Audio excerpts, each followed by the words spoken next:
الحمد لله نحمده ونصلي على رسوله الكريم أما بعد فأعوذ بالله من الشيطان الرجيم بسم الله الرحمن الرحيم إن الدين عند الله الإسلام السلام عليكم ورحمة الله وبركاته.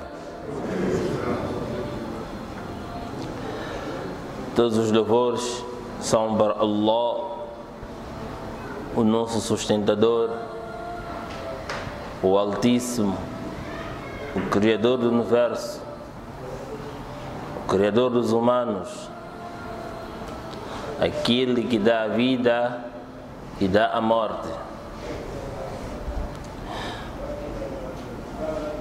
aquele que dá a doença e dá a cura,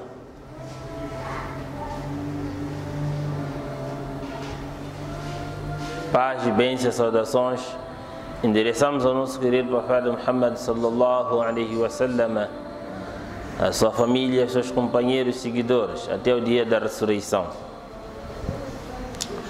Irmãos e irmãs, hoje vamos falar do Islã.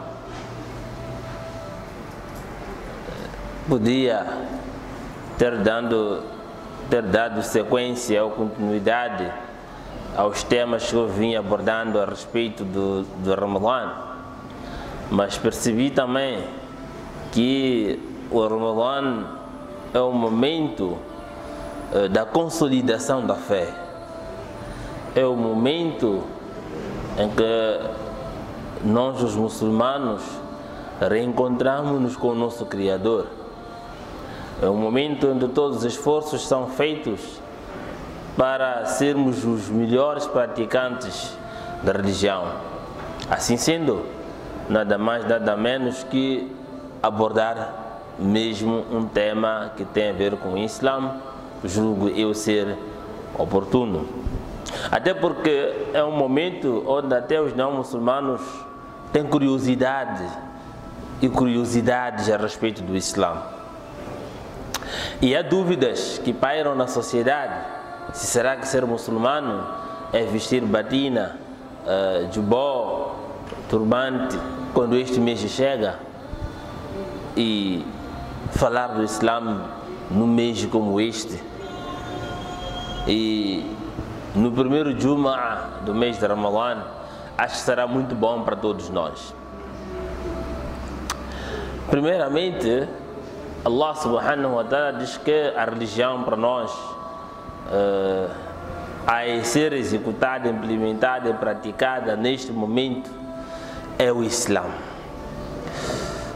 Acho que foi na penúltima palestra falei da religião islâmica e ela ter sido constituída nos tempos de Ibrahim alayhi salatu wassalam. Não sei se foi aqui neste masjid, a memória não me falha, mas se não foi, posso também frisar isso, é que o Islã começou com Ibrahim alayhi salatu wassalam, e Allah subhanahu wa ta'ala diz: "Wa sammakum muslimun", foi Ibrahim alayhi salatu wassalam quem designou-nos de muçulmanos. Então, Islã não é uma religião nova, quanto muitos tentam fazer parecer que o Islã é uma religião que veio depois do cristianismo. Não constitui verdade.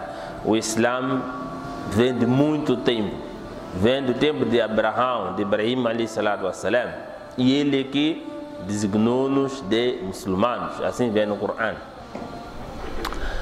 É por isso que Allah subhanahu wa ta'ala diz que a religião verdadeira é a religião islâmica. É claro que cada religião vai defender a sua religião como verdadeira, de acordo com os seus princípios religiosos. Nós, os muçulmanos, também a consideramos a nossa verdadeira e continuaremos a considerá-la até o fim do mundo. Mas para ser muçulmano é necessário conhecermos as práticas básicas da religião. Umar radhiyallahu anhu diz que certa vez نحن جلوس عند رسول الله صلى الله عليه وسلم اطلع علينا رجل شديد بياض الثياب شديد سواد الشعر. Diz que certa vez nós estávamos sentados,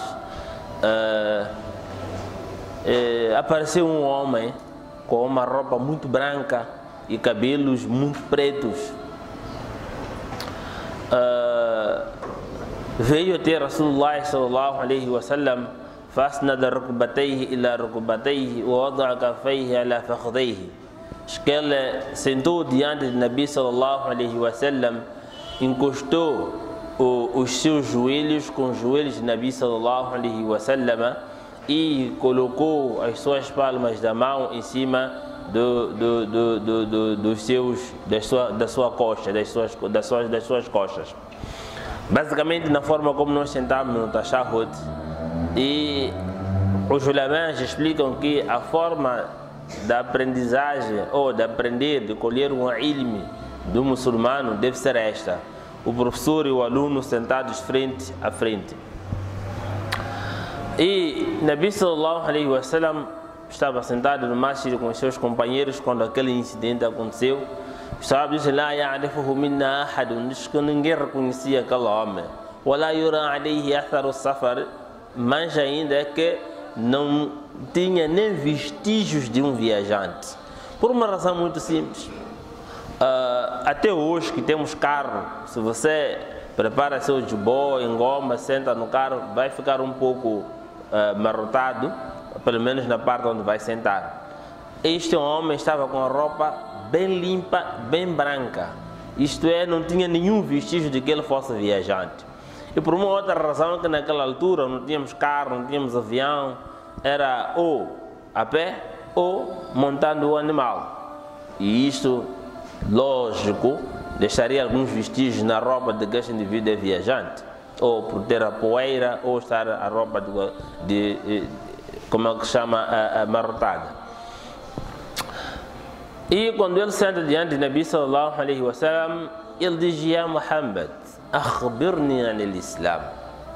Oh Muhammad, diga-me, informe, ensine sobre o Islam.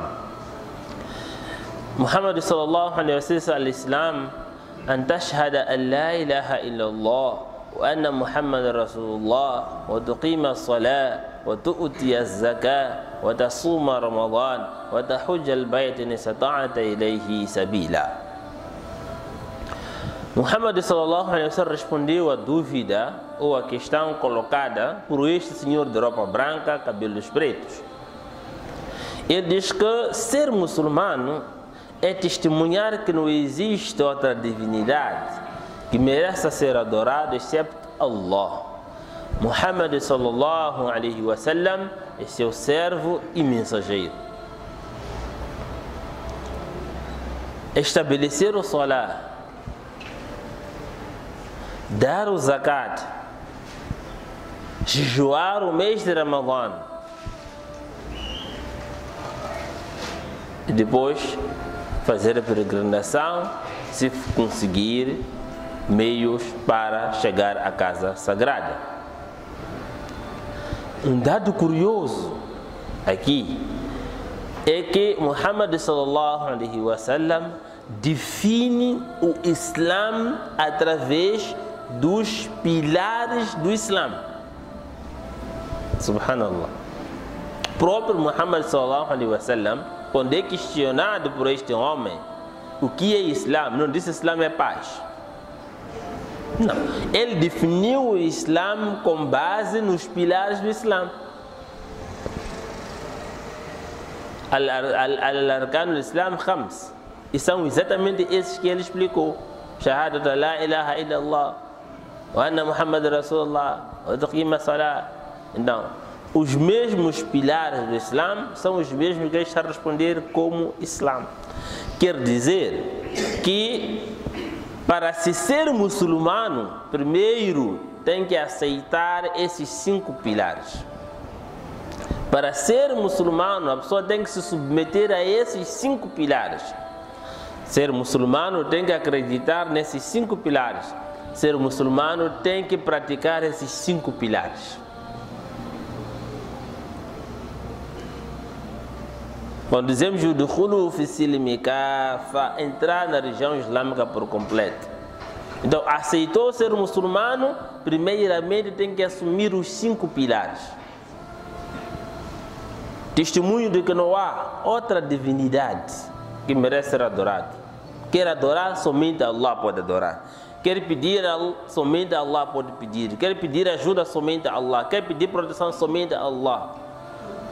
O muçulmano não tem aquilo de pedir, passar pelo santo, depois de santo chegar a Allah. Ou primeiro pedir a Maulana, para Maulana pedir a Allah.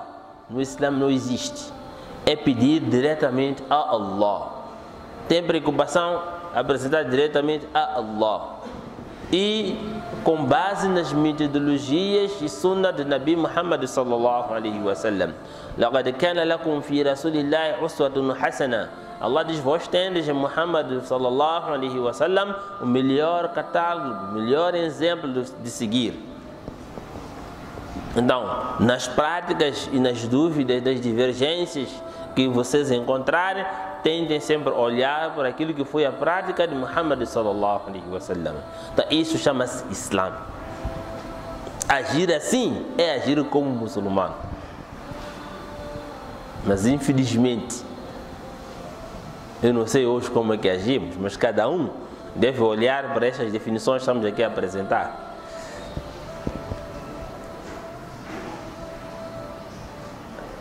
O Islã é bonito.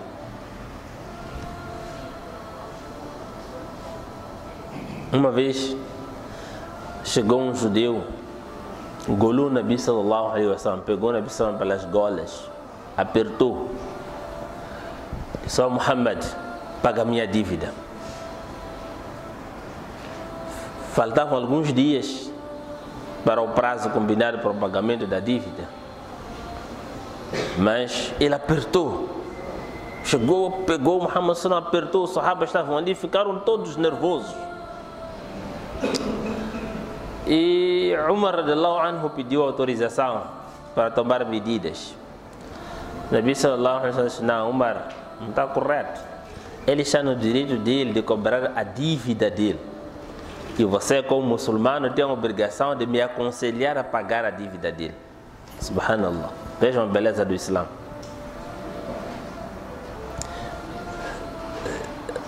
Qualquer líder, numa situação desta, era só dizer aos seus seguranças: atuem. Até porque o prazo ainda não estava vencido. Então podia dizer que esse indivíduo está sendo injusto comigo. E dizia aos seguranças dele para agirem, como normalmente é no cotidiano. Muhammad sallallahu alaihi wasallam não fez isso. Mesmo com as veias saindo, Umar ali perto, à espera de um sim, um sinal para agir. Disse: "Não, como muçulmano, tem que me dizer para eu pagar de facto a dívida dele, porque eu tenho dívida para com este cidadão." Isto é Islã. Islã não é fazer barulho, não é andar a gritar de um lado para o outro, não é falar mais alto. Islã não é isso. Islã não é ficar mais nervoso. São as nossas temperaturas psicológicas, físicas, são os nossos comportamentos que fazem isso. Não é o Islã.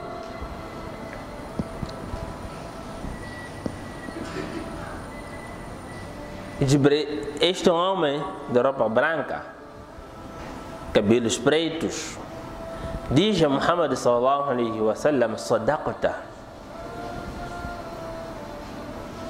Em outras palavras, em português, falaste a verdade. Fa'ajibna lahu. Sahabas dizem que ficamos espantados. Yasaluhu wa yusaddiquhu. Ele vem fazer questões e ele mesmo confirma a resposta. Algo estranho. Parte-se do princípio de que vem questionar quem não sabe. Hoje aqui em Maputo, em particular, a pessoa já vem com resposta e vem sondar se você sabe. E ele continua, diz: "Akhbirni anil iman." O Muhammad, diga-me o que é iman no seu entendimento. Muhammad sallallahu alaihi wasallam diz: "An tu'mina billah wa malaikatihi wa kutubihi wa rusulihi واليوم الآخر وتؤمن بالقدر خيره وشره. De acordo com o riwayat de Imam Muslim rahimahullah. Ele diz que iman, antu'mina. Primeiro, falamos do Islam, que é antashhada, que é testemunhar. Aqui no iman diz antu'mina billah, em acreditar em Allah. No Islam você só testemunhou que não há outra divindade que merece ser adorada exceto Allah. No iman você acredita, é um outro status, é outro nível. Tens que sair do Islam para atingir o iman. São dois levels diferentes. Isto é, você pode ser muçulmano, mas não atingir o nível de iman. Sim, é possível. Tem que acreditar em Allah subhanahu wa ta'ala. Tu'mina billah. Acreditar em Allah subhanahu wa ta'ala. Acreditar em Allah o que é? É acreditar que Allah subhanahu wa ta'ala é que faz as coisas acontecerem. Allah subhanahu wa ta'ala tem o controle do universo. Allah subhanahu wa ta'ala é o nosso criador. Allah subhanahu wa ta'ala é o nosso sustentador. Allah subhanahu wa ta'ala é o nosso protetor. Allah subhanahu wa ta'ala é quem dá a doença. Allah subhanahu wa ta'ala é que dá a cura. Allah subhanahu wa ta'ala é que dá a vida. Allah subhanahu wa ta'ala é que dá a morte. Isto é acreditar em Allah subhanahu wa ta'ala. An tu'mina billah wa malaikatihi. Acreditar na existência de anjos e que esses anjos foram criados de luz. Acreditar que o número de anjos é imensurável. Dito de outras formas, não é possível contabilizar o número de anjos.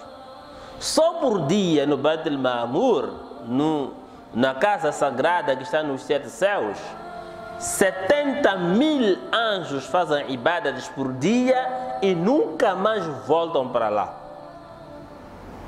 70.000 anjos por dia entram no Beit al-Ma'mur para fazer adoração e nunca mais voltam para lá.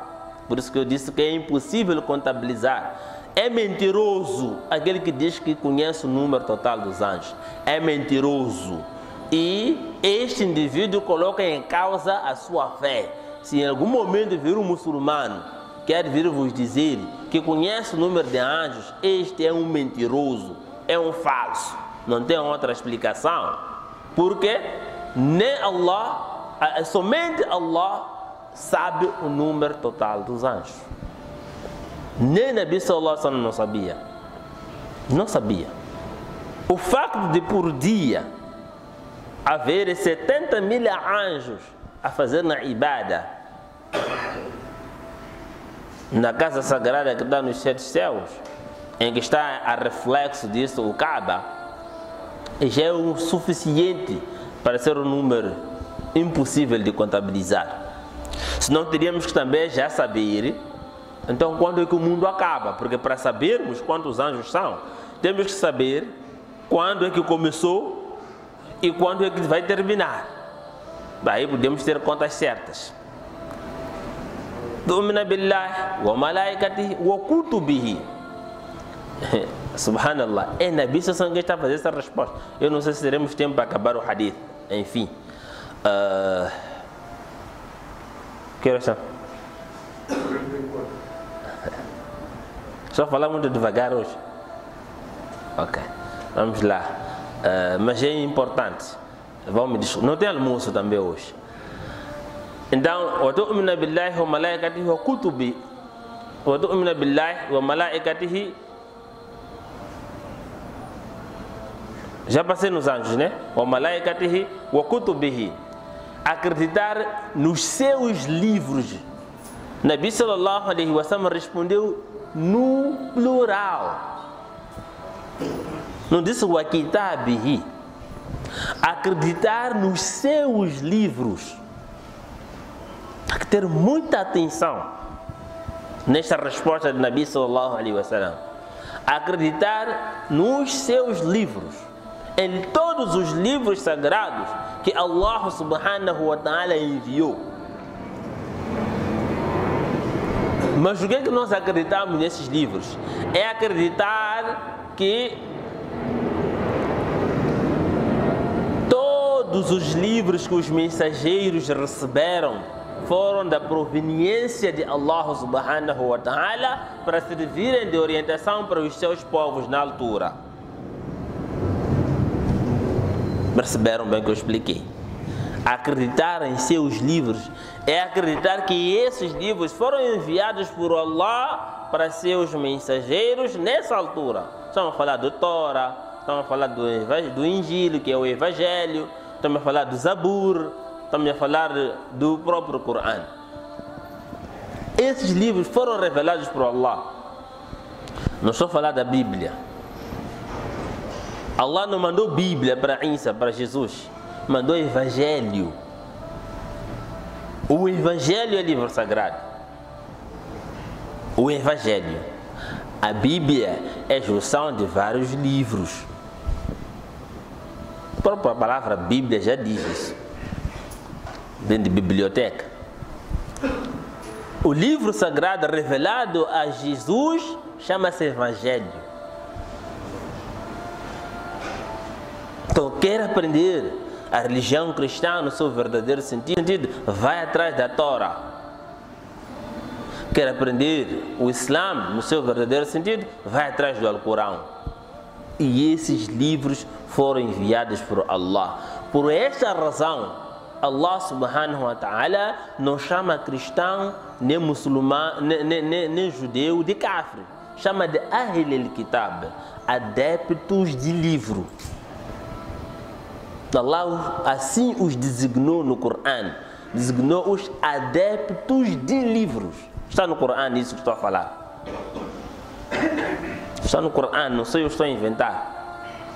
Quando Allah fala de judeus, quando Allah fala de cristãos, considera eles adeptos de livro, porque receberam um livro divino. É por esta razão, que não me interpretem mal, é por esta razão que a comida dos adeptos de livro, que respeitam a sua doutrina originária e o seu livro sagrado de forma originária, a comida deles nos é halal. Casar com as filhas deles nos é halal, porque são adeptos de livro.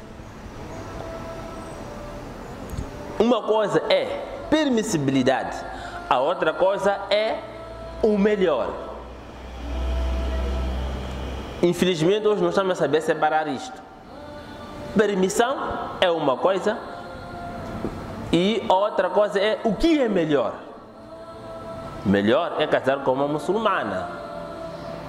Mas a pergunta é, será que o muçulmano pode casar com uma cristã?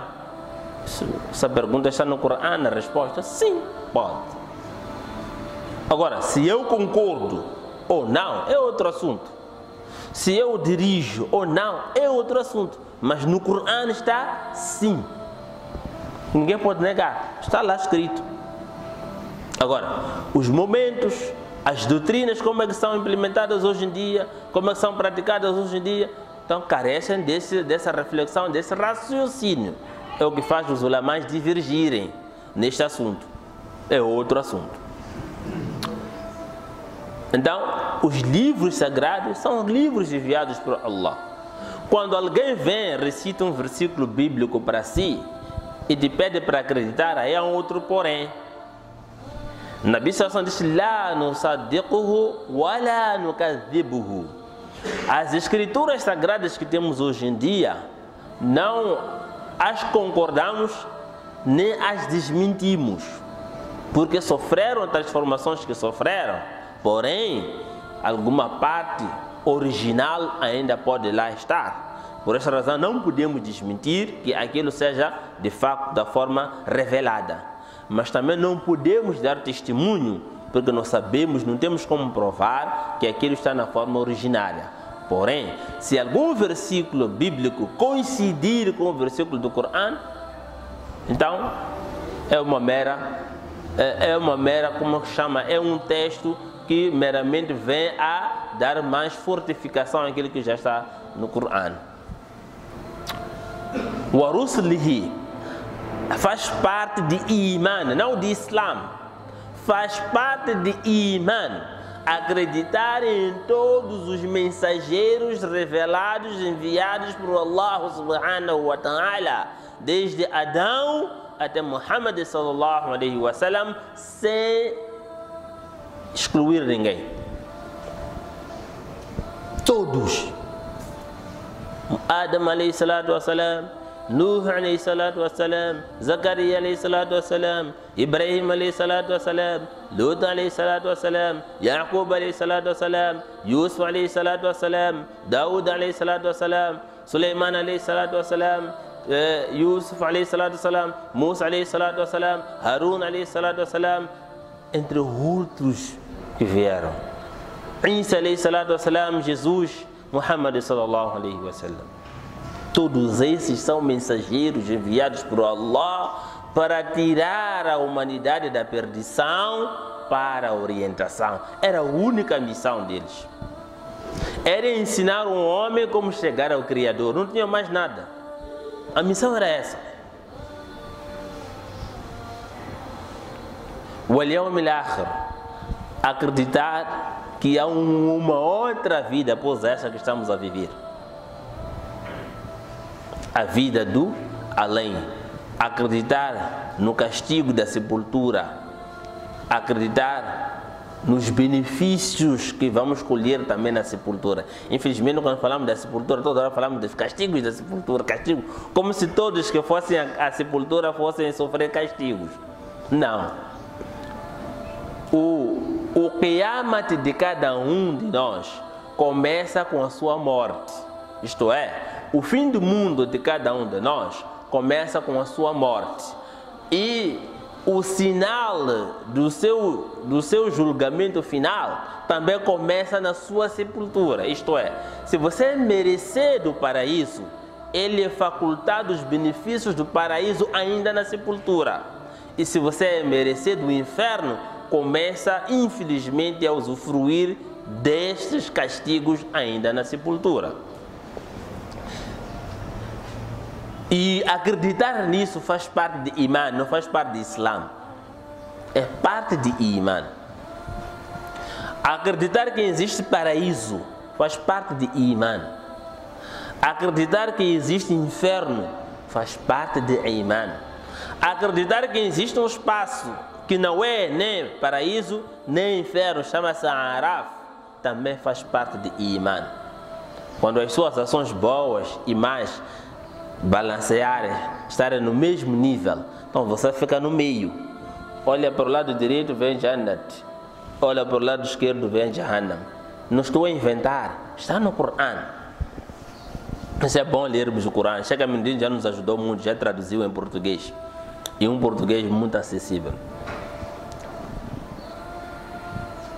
وَتُؤْمِنَ بِالْقَدْرِ خَيْرِهِ وَشَرِّهِ, e acreditar nos destinos, sejam eles bons ou maus. Temos que acreditar neles, porque eles, os destinos, são proveniências de Allah. خَيْرِهِ وَشَرِّهِ مِنَ اللَّهِ تَعَالَى, porque o bem e o mal está predeterminado por Allah. Meu irmão, pode estudar como quiser, formar-se no melhor instituto do mundo, melhor faculdade do mundo, melhor universidade do mundo. Pode ter tanto dinheiro, mas você só vai ser presidente se Allah destinou você a ser presidente. Só vai ser ministro se Allah destinou a ser ministro. Só vai ser PCA se Allah destinou a ser PCA. Pode nascer na família mais rica, você só vai ser empresário de sucesso se Allah destinou você a ser empresário de sucesso. Conhecemos famílias ricas em que quando o pai faleceu, a riqueza toda evaporou e a família entrou numa pobreza absoluta. Várias famílias, temos várias histórias conhecidas. Não quero aqui citar exemplos para não ferir sensibilidades. Então, tudo quanto nos acontece, o facto do seu pai ter não é garantia que você terá igual a seu pai ou mais. Por mais que seja você como filho a ser o talentoso na empresa, para a produção da empresa. Porque pode ser pelo barakat simples do seu pai que a empresa está a produzir como está a produzir, não pelo seu talento. É por esta razão que quando os pais vão embora, as riquezas também evaporam, para cada um com seu destino.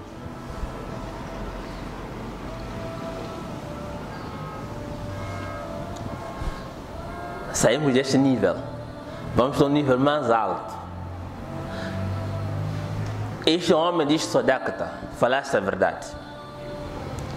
E ele diz ao Muhammad: fala-me de ihsan, akhbirni anil ihsan.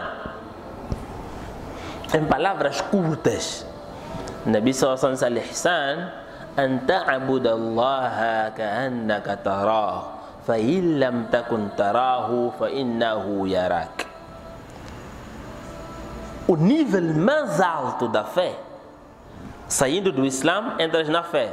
O nível mais alto é o ihsan. Eu preferi trazer este tema e este hadith em particular porque estamos a começar o Ramadã. E é importante para cada um medir a sua bússola. Para cada um saber se está no primeiro nível, ainda é só muçulmano, se está no segundo ou se está no terceiro. Ihsan é adorar Allah como se o estivesse a ver. Se tu não consegues ver o que é lógico, óbvio, o olho humano não ver Allah, então, no mínimo, tenha a mentalidade, a consciência de que Allah te está a ver. Esse é o nível mais alto de Iman. Quando você faz Allahu Akbar, ter a consciência de estar a ver Allah ou a consciência de que Allah te está a ver. E terminar o seu salat nesta consciência, quer dizer que você está no nível 3. Não está no nível 1, nem no nível 2. Mas cada um sabe como é que acontece o seu salat.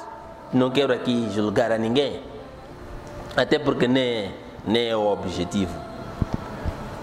Para terminar a última questão que este homem coloca, ele diz: "Fakhbirni an-sa'a". Oh Muhammad, fala-me do fim do mundo. Fala-me do fim do mundo. Preocupação de muitos. Naquela altura, estava a falar 1400 anos atrás, também já era preocupação. Eles também viam o fim do mundo como se já estivesse próximo, quanto nós pensamos hoje em dia. E Muhammad sallallahu alaihi wasallam retoricamente diz: "Mas'ul anha bi'alam min as-sa'il". Esta pergunta que você está a colocar, nem você que está a fazer tem conhecimento. A pergunta que você está a colocar, você mesmo está ciente de que essa pergunta, nem você tem conhecimento. Diz tudo bem. Então, no mínimo,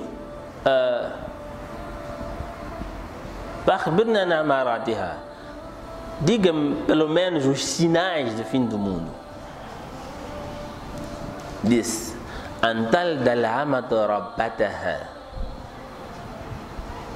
Quando vocês nascerem, quando as mulheres começarem a nascer os seus patrões, as suas patroas.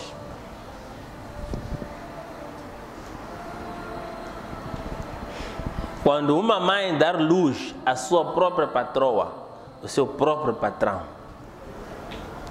Dito de outra forma, quando um filho passar a tratar seu pai como empregado, quando uma filha tratar seu pai como empregado, quando um filho tratar sua mãe como empregada, quando uma filha tratar sua mãe de empregada. Infelizmente, que Allah nos perdoa. Wallah, é o que estamos a fazer hoje em dia. Infelizmente, chegamos nesse nível em que um filho faz mãe de empregada. Mãe vai à casa do filho para descansar. Infelizmente não apanha sossego. Tem que lavar roupa, tem que cozinhar, tem que lavar a casa, tem que fazer tudo. 1400 anos atrás, meu Nabi já havia chamado a atenção. E este é um sinal de Qiyamah, de fim do mundo. Antal dal amatu rabbataha. Que uma mãe dá luz à sua patroa. Na'udhu billah. Chegamos a este nível, que Allah nos perdoa. وأن ترى الحفاة العراة عالة رعاء الشاء يتطاولون في البنيان. E que quando chegar a vez de pessoas descalças, um pé descalço, um pastor de animais, pessoas seminuas, em competirem ou a competirem nas altas construções, em altas construções. Do nada, a pessoa já tem um prédio. A pessoa já havia chamado a atenção antes de chegar a esse tempo, em que um pé descalço pode ter um prédio. Quando isso acontecer, então aguardem o fim do mundo.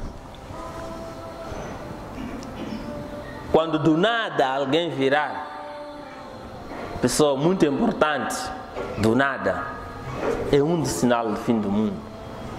Quando o pastor de animais faz grandes competições com os grandes empresários, é sinal do fim do mundo. Atenção, o Islã não está a dizer que um pescador, um machambeiro, um pastor de gado não pode ter. Não. Está a dizer, este acontecimento de todos competirem em altas construções faz parte de um sinal, um indicativo, um indicador de que o mundo está prestes a terminar. Se não vão entender mal o Islã, vão dizer que o Islã discrimina os da classe baixa. Nem por aí.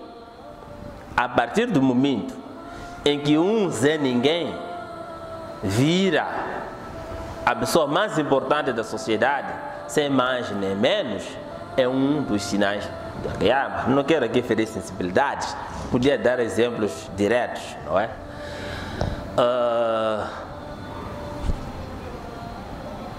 Este foi um grande ensinamento. Eu considero este um hadith que resume o nosso Islã.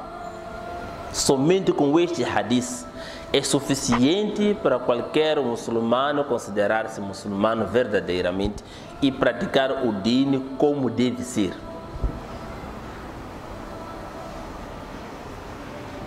Este é o resumo do nosso Islã. Fiz neste bayan de quase 30 minutos. Podia desenvolver mais, o tempo não permite, mas o que eu queria deixar aqui como apelo: as esposas têm que ter cuidado com a forma como tratam as sogras, e as sogras têm que ter cuidado com a forma como tratam as suas noras, porque este ambiente estraga o ambiente de filho e mãe. Uma mãe é mãe do seu genro ou da sua nora, ou do seu filho e da sua nora. Uma mãe não tem que ter partidos. A partir do momento em que um filho casa, tem que saber que, da mesma forma que ama o seu filho, tem que amar a sua nora. E vice-versa. Não é o que estamos a assistir hoje em dia. O que assistimos hoje em dia é que as esposas colocam os filhos, os esposos contra os seus pais. E os seus filhos colocam também as suas esposas contra os seus pais. E entra-se numa guerra de a quem eu devo obedecer. Algumas esposas até dizem: escolhe a mim ou aos seus pais. Na'udhu billah. Wallahi, eu nunca vou escolher, eu, Daoud, nunca vou escolher, numa escolha dessa, me apresentar entre minha esposa e meus pais. Sempre vou escolher os meus pais. Não tem como, não se faz essa escolha. É impossível. Então, para não ferir sensibilidades, são questões que nunca devem ser colocadas. Pai em primeiro lugar. Depois de Allah, de Nabi, está pai e mãe. Aqui não há como misturar as coisas. E não se pode admitir que um pai venha à minha casa, que lá dei Jannah de Firdaus, porque o meu pelo menos já se foi, para chegar a lavar roupa, para chegar a cozinhar. Não se pode admitir que uma mãe chega à minha casa para lavar roupa, para cozinhar. Este não é o objetivo da vida. Ademais, se até para as nossas esposas contratamos uma secretária para cuidar da nossa casa, por que a minha mãe tem que ser pior que a minha secretária? Infelizmente isso acontece até em pleno Ramadã. A esposa está aí sentada com as amigas numa boa, passar o iftar. A sogra está na cozinha. Que ela nos perdoe, mas é a nossa realidade. Temos que mudar. Temos o espaço, está aqui o Ramadã, é o mês de reconciliação, é o mês de paz. Aliás, o Islã todo ele é paz, mas é o mês da paciência, é o mês de perdão, é um mês de reencontro com o nosso Criador e é o mês em que temos que lutar para fazer tudo de bem para com todos. O muçulmano tem que fazer o bem para todos. O muçulmano não faz o bem só para o muçulmano. Não existe isso em nenhuma parte do Corão. وَتَعَاوَنُوا عَلَى الْبِرِّ وَالتَّقْوَى. O muçulmano tem ordens de ajudar um outro na bondade e na devoção, no temor a Allah. Não existe espaço para destratar quem não é muçulmano. No Islã não existe. Inshallah, vou me desculpar pelo tempo. Eu falo muito, eu sei. Gostaria de poder falar só em 5 minutos. Sim, mas a gente tem uma colocação? É que vi o seu shahadat. Ah, tá bom. Alguém tem alguma dúvida quanto ao tema? Posso fechar? E um dado curioso para terminar. Nabi sallallahu alaihi wasallam chamou Umar, disse: Umar, sabe quem era o senhor que estava a fazer as perguntas? Disse: Allah e seu mensageiro melhor sabem. Se este era o Jibrail, veio para vos ensinar a vossa religião. Vocês não são curiosos? Eu provoquei-vos se alguma dúvida. Eu fui repetindo: homem de roupa branca, cabelos pretos, homem. Eu queria suscitar uma dúvida em vocês, mas não vi esta dúvida. Mas isto não se admire, não começa convosco. Eu vim mesmo hoje preparado para também dizer isso. O que originou? Ibn Baz, rahmahullah, diz que ele explica o que originou a vinda de Jibrail para vir ensinar o din. É que passaram-se dias em que no Masjid Nabawi, no Masjid Nabi Muhammad sallallahu alaihi wasallam, não se questionava nada acerca do Islã. E Allah subhanahu wa ta'ala, já que eles não questionam, então mandou Jibrail para questionar. Infelizmente, os muçulmanos hoje em dia também estão assim, não questionam, mas murmuram. E quando apanham um maulana que não faz perguntas, dizem para aquele maulana ali é ditador. Mas tem aquele que tem oportunidade para vocês questionar, também não questionam. Quer dizer, nós já sabemos tudo, mas não sabemos quase nada. Que Allah subhanahu wa ta'ala nos oriente, abra as nossas mentes e faça-nos melhores cumpridores do nosso din. Fajazakumullah khairan.